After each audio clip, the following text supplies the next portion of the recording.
Should India privatize its public sector banks, PSUs, know all about it. The centre will soon float an expression of interest (EOL) for strategic disinvestment of IDBI Bank, and the transaction may provide a template for privatisation of public sector banks as per the new Public Sector Enterprises Policy, Department of Investment and Public Asset Management, Dipam, Secretary Tuhin Kanta Pandey said. IDBI Bank will be the first of its kind transaction where a bank will be privatized in the real sense, even though it is even now perceived as a private bank from the regulatory point of view, as the government holds 45.48%, below the 51% threshold. State-run life insurance corporate holds 49.24% of the lender.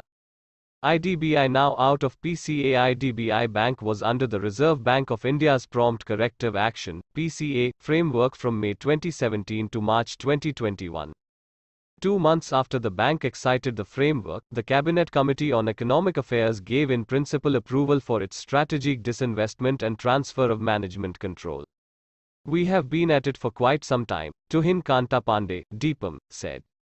"It is also a first of its kind transaction, where through a bidding route, we will be privatizing a bank. Now that the bank has come out of PCA, it is looking up. We have a potential that this could also be the first case of actually bringing in a private partner there. And the expression of interest, we are working at it, and it will be issued soon," Pandey said at an industry event on Wednesday. The government recently conducted roadshows in the US and locally for the IDBI Bank stake sale and has sought clarity from the Reserve Bank on the deal size, guidelines or conditions on mergers, consortium composition, and the glide path for the government to reduce its equity holding in the bank.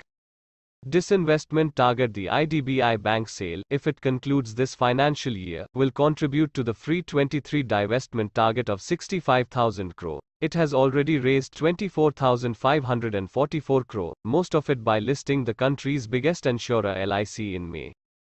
The central government is planning the privatization of several companies, including BML, Shipping Corp, Concor, Vizag Steel, IDBI Bank, Nagarnar Steel Plant of NMDC, and HLL Lifecare.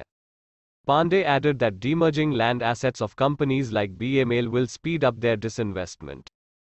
Why the IDBI is important for GOVT: 6 years ago, at the height of the twin balance sheet crisis over leveraged corporates and banks weighed down by a mountain of bad loans, the government somehow bought into the idea of experimenting with selling off a bank promoted by the government. Yet, 2 years after announcing the government's plan in the budget of 2016 to sell its stake in IDBI Bank, Arun Jaitley, who was the finance minister then, was forced to concede that India was perhaps not quite ready for privatization of state-owned banks. That will be put to test again this fiscal, suggest news reports, as the government readies for what it claims is a new bidding process for the bank.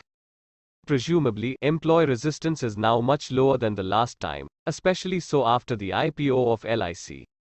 The banking industry tailwind, marked by improved loan recoveries, credit growth, asset quality and balance sheets, has pushed the IDBI Bank boat too, as is reflected in its financials for the quarter ended June.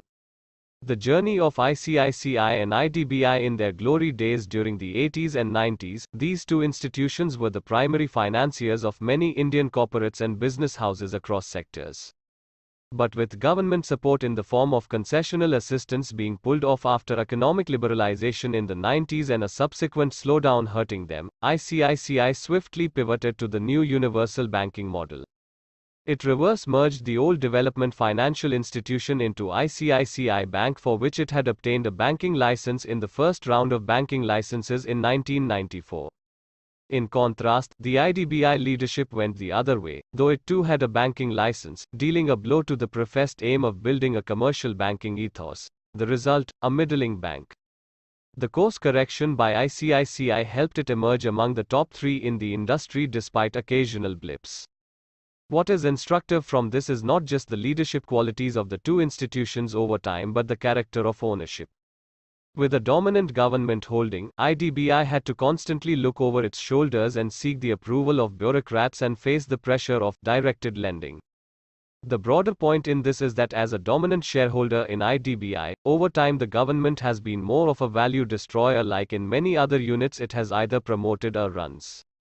Conclusion: the encouraging part now is the recognition finally that reform of these institutions is better left to private hands, freeing up capital and resources for social sectors. The sell-off of Air India reflected that, over 6 decades, successive governments have balked when it came to the final push. This will be as much of a political as well as a financial reform test for the Modi government.